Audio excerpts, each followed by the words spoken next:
기도합니다. 자비로우신 하나님, 오늘도 이 새벽에 하나님 앞에 서기를 원합니다. 은혜를 베푸시옵소서. 예수님의 이름으로 기도드립니다. 아멘.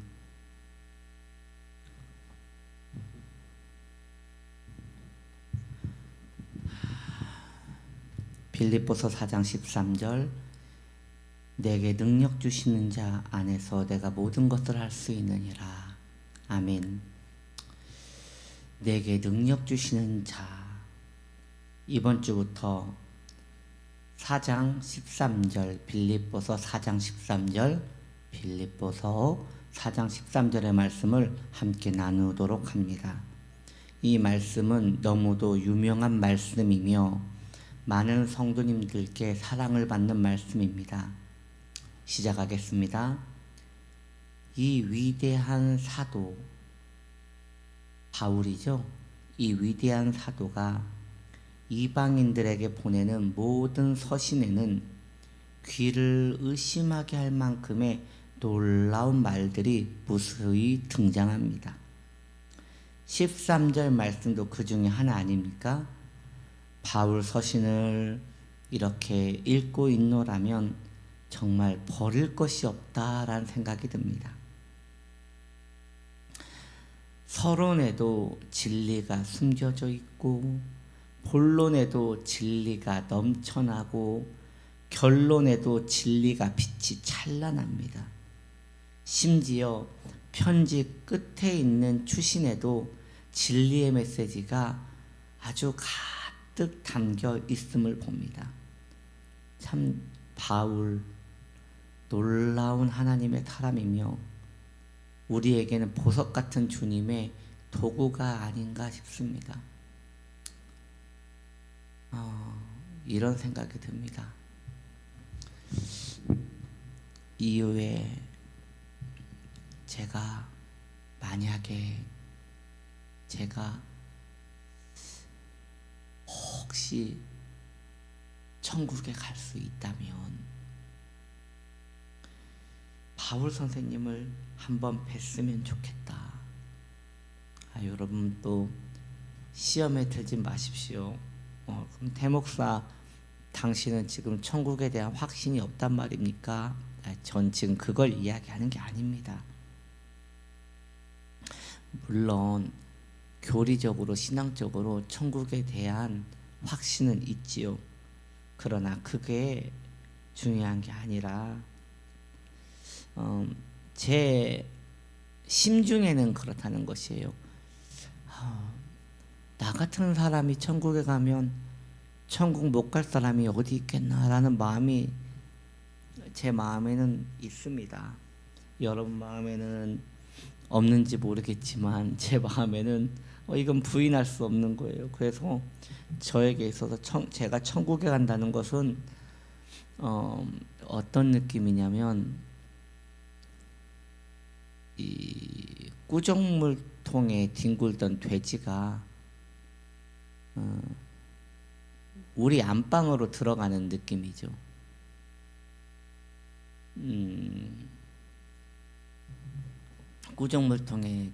구정물과 오물을 뒤집어 쓴 돼지가 우리 안방에 들어오면 여러분, 집주인인 우리도 굉장히 난처하겠지만 그 돼지에게 이성이란 게 있다면 민망해서 못 들어가지 않겠습니까? 제가 그렇다는 것입니다. 이렇게 죄로 너무도 오염된 내가 꼭 천국을 당연히 갈 것 같이 이렇게 이야기하는 것 자체가 너무 죄송스러워서 이렇게 말한다는 것이에요. 그리고 저는 저의 이러한 말이 또 한편으로는 맞다라는 생각이 듭니다. 여튼 혹시 제가 나중에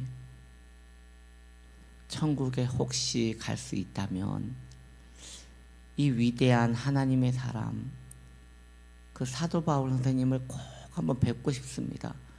어떻게 이분은 처음부터 끝까지 이렇게 진리로 꽉 차서 살 수 있었는가? 어떻게 이분은 예수 그리스도 말고는 아무런 소망이 없이 살 수 있었는가? 이 모든 것이 그저 궁금하고 참 대단하다라는 생각이 듭니다.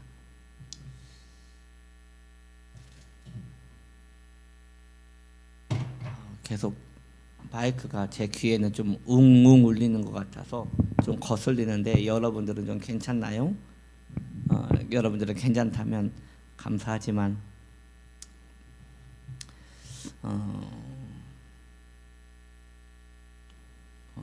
이제 별일이 아닐 거라고 생각이 들고 계속 말씀을 전합니다.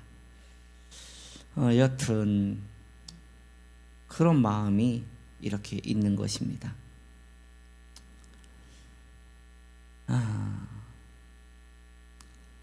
바울 선생님은 참 귀한, 너무도 귀한 하나님의 사람이지 않았나.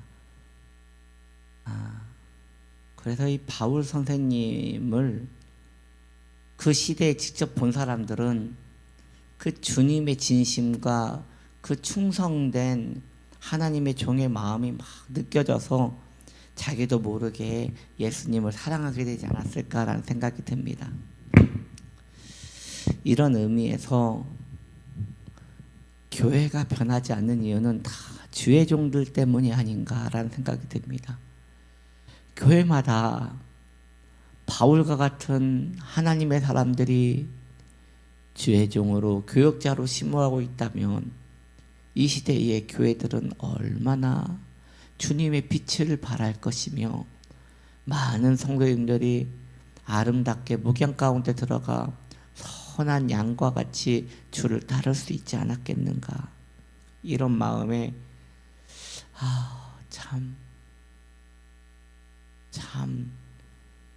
그 내가 원흉이다라는 생각에 그저 그냥 이 강단에 서는 것도 죄송하고 이런 마음이 있습니다. 13절은 빌립보서 이 편지의 출신이라고 할 수 있겠어요. 9절에서 본론의 말씀을 마친 다음에 빌립보 성도들이 선물로 보내준 것들에 감사를 표합니다. 바울이 말이죠. 그리고 저번 주 우리가 이제 저번 주 특세였으니까 특세 전 그 저번 주에 살펴보았듯이 바울은 빌립보 성도들의 선물에도 감사하는 내용을 가지고 있었지만 선물은 감사하지만 나는 이미 그리스도로 만족하고 있다고 말함으로써 일체의 비결에 대한 교리를 우리에게 또 이야기를 해준 바 있습니다. 어떻게 좀 여러분 기억이 좀 나시는지 모르겠어요. 이렇게 제가 말씀드리니까 새록새록 떠오르시죠? 그럴 거라고 생각이 듭니다. 그런데 여기에서 끝이 나지 않아요. 13절은 우리의 귀를 의심케 할 만큼 또 굉장한 말씀이 울려 퍼지고 있지 않습니까? 또 진액이에요. 아니 바울은 펜을 들 때마다 진액이 나오는데 어떻게 마지막까지 이렇게 진액인가? 이로 보건대 바울 선생님은 늘 한결같은 사람이었던 것 같아요. 누군가는 이렇게 말할지 모르겠어요. 아니 목사님 설교를 할 때 예수님을 높여야지 왜 이렇게 바울을 높입니까? 우리 기독교가 뭐 바울교입니까? 저도 안 그랬거든요. 저도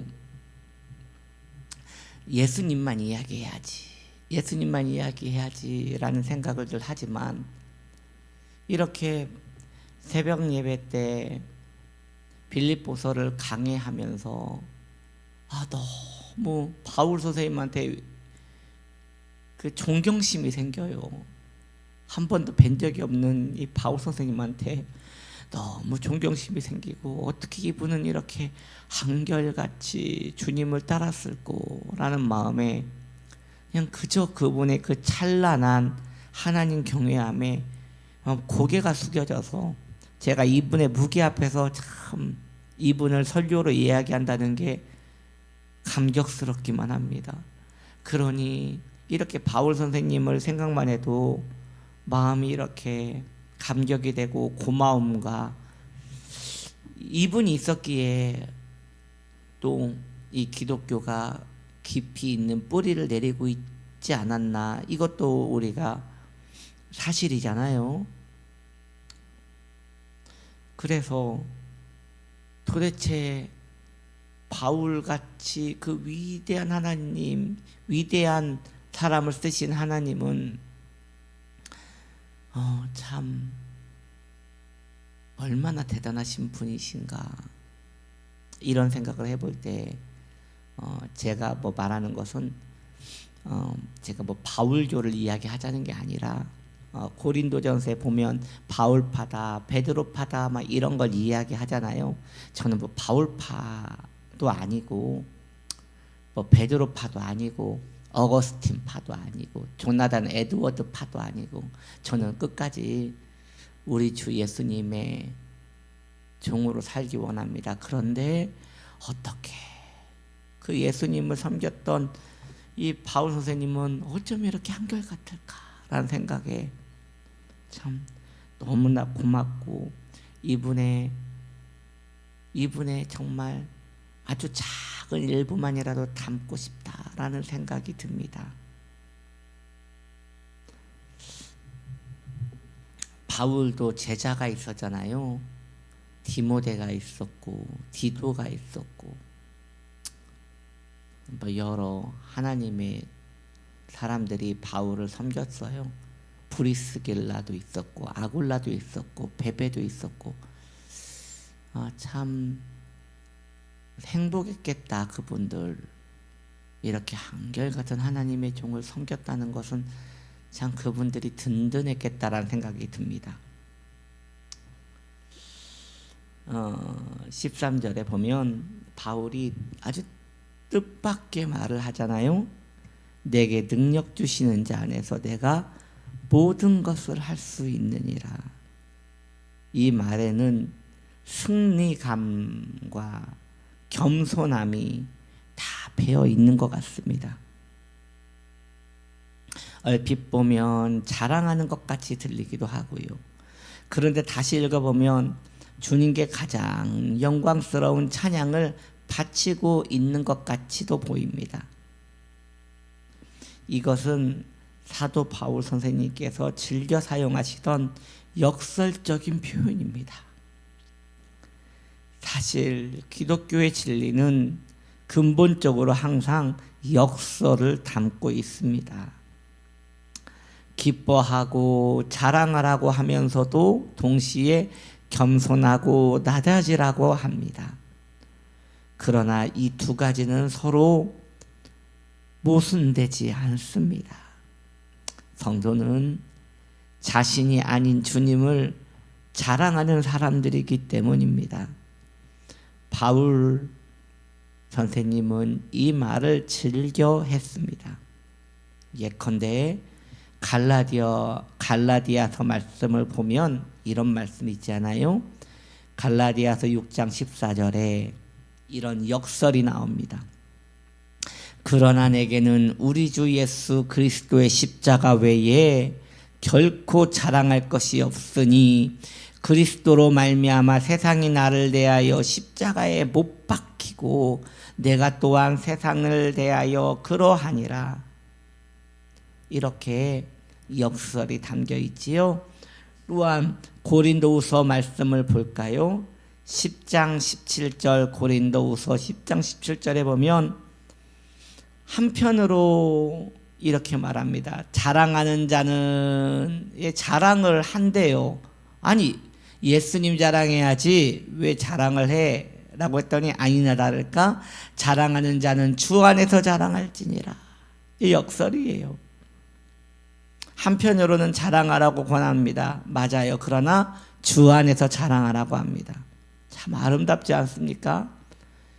단 한 조각도 빠짐이 없어요. 한 조각도.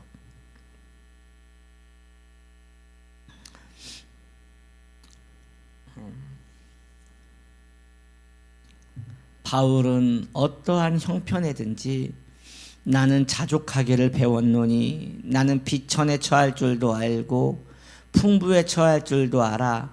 모든 일 곧 배부름과 배고픔과 풍부와 궁핍에도 처할 줄 아는 일체의 비결을 배웠노라 라고 했습니다.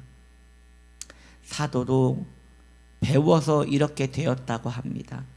처음부터 늘 자족했던 것이 아니라 배워서 그랬대요. 어떠한 상태에서나 만족하는 법을 배웠고 자족하는 법을 배웠고 상황과 환경에 좌우되지 않는 법을 배웠다고 합니다. 이처럼 바울 같은 분도 배워야 그렇게 살 수 있었대요. 실제로 그분의 자족의 비결을 우리는 그 전수 받았다고 이야기할 수 있겠어요. 이것이 일체의 비결을 배웠노니라는 내용에 담긴 의미이겠지요. 우리는 사도가 어떻게 이런 상태에 도달했는지 저번에 같이 살펴보았습니다. 경험을 통해 기독교 신앙을 가지고 논리적으로 추론함으로써 주님을 인격적으로 친밀하게 알아감으로써 주님과 주님이 보여주신 영광스러운 본을 바라봄으로써 그 지식을 전수받은 것입니다. 이렇게 사도 바울 선생님이 내게 능력 주시는 자 안에서 내가 모든 것을 할 수 있느니라 이렇게 좀 처음 이야기를 열었습니다. 그리고 그 흐름을 좀 이야기했는데요. 오늘은 여기까지 하도록 합니다. 오늘부터요, 여러분, 제가 오늘부터 수요일까지 우리 교회 학교 학생들을 데리고 수련회를 갑니다. 그래서 내일과 내일 모레 화요일과 수요일은 새벽 예배가 없습니다. 우리 치유나무교회 학생들이 은혜 받을 수 있도록 기도 부탁드립니다. 저는 갔다 와서 목요일 날 다시 이 자리에 서도록 하겠습니다. 기도합시다. 주님, 내게 능력 주시는 자 안에서 모든 것을 할 수 있다라고 말한 이 귀한 하나님의 사람의 고백이 우리의 고백도 될 수 있게 하옵소서. 예수님의 이름으로 기도드립니다. 아멘.